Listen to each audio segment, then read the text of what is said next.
Si vous souhaitez réaliser un fond d'écran original pour le bureau de votre ordinateur, cela peut être facilement réalisable avec Photoshop CS6. Nous allons donc voir maintenant dans cette formation comment créer un fond d'écran en lui appliquant différents effets. Donc la première étape va évidemment consister à créer un nouveau document. Je me rends alors dans le menu Fichier, Nouveau, et je vais retrouver ici les différentes options que je souhaite attribuer à mon document. Donc pour réaliser un fond d'écran, je peux me rendre ici, dans la liste des paramètres prédéfinis, et retrouver le format web. J'ai différentes tailles qui me sont proposées. Je vais choisir par exemple une taille de 1024 x 768.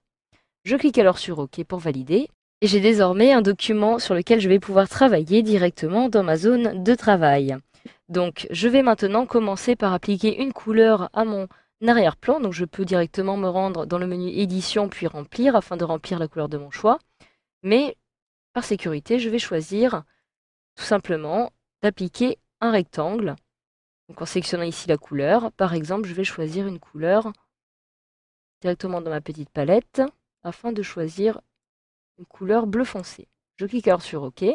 Je peux maintenant sélectionner ici mon rectangle et j'ai donc la couleur de mon fond d'écran qui apparaît. Je vais maintenant pouvoir aussi, si je le souhaite, décider de créer un deuxième rectangle cette fois-ci. Pour avoir une meilleure visibilité, je vais masquer celui-ci. Je vais créer un autre rectangle, mais d'une couleur un peu plus claire. Je sélectionne alors une couleur un peu plus claire et je clique sur OK. Je vais décider d'appliquer mon rectangle ici, à la moitié de mon écran. Voilà, je les affiche à nouveau tous les deux. J'appuie sur Entrée pour valider. J'ai donc mes deux rectangles qui apparaissent ici. Alors je voudrais transformer maintenant ce rectangle-ci de façon à le modifier et à lui donner l'aspect d'une petite vague. Donc je clique dessus pour le sélectionner et j'appuie maintenant sur CTRL-T de façon à réaliser une transformation manuelle. Je me rends tout en haut en cliquant ici sur cette petite icône qui va me permettre maintenant d'accéder aux différents types de déformations personnalisées de façon à créer ici, par exemple, un drapeau. J'ai donc une petite vague qui apparaît. Je peux alors décider par exemple d'étirer un petit peu plus cette petite vague, de la déplacer ici.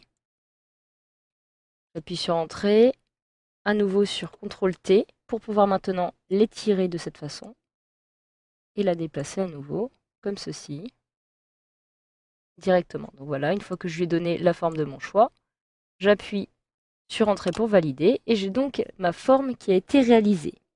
Je peux maintenant décider d'appliquer certaines sources d'éclairage ou encore des halos de lumière à mon image. Admettons dans un premier temps sur le rectangle qui se trouve ici. Je clique alors sur ce calque pour le sélectionner. Je me rends dans Filtre, Rendu, et je vais maintenant créer un halo de lumière.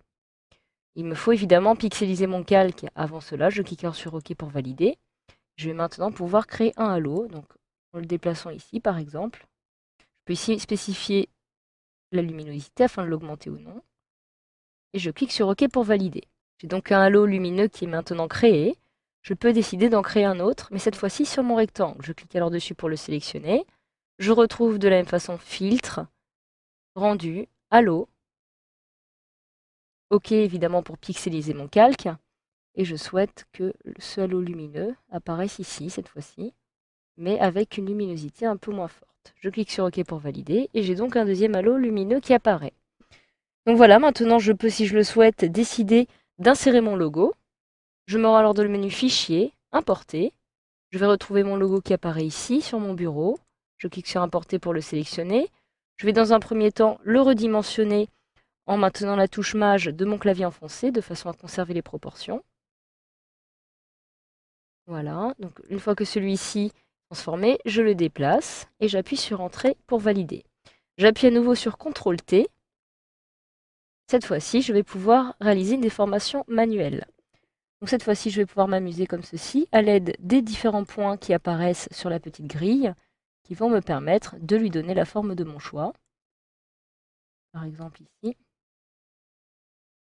Je souhaiterais justement que ce logo suive la petite forme de la vague.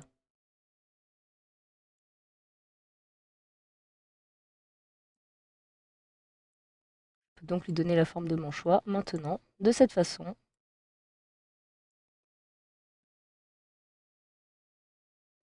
Et une fois que j'ai terminé, j'appuie sur Entrée pour valider.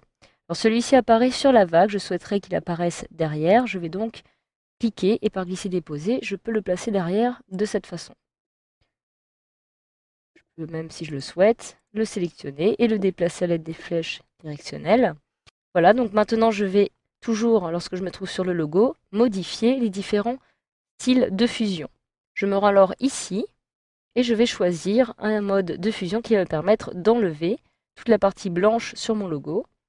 Je peux alors, si je le souhaite, choisir parmi les différents modes de fusion qui me sont proposés ici.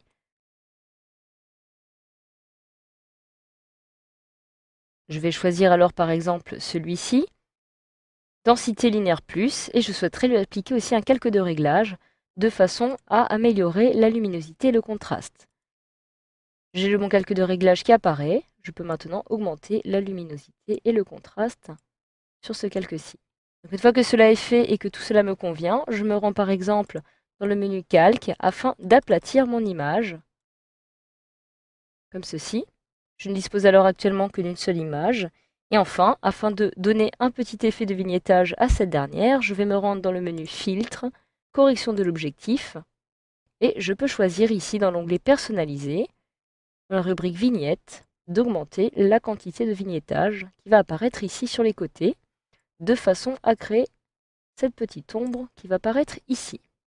Je clique sur OK. Et voilà, vous savez désormais maintenant comment réaliser un fond d'écran sous Photoshop CS6.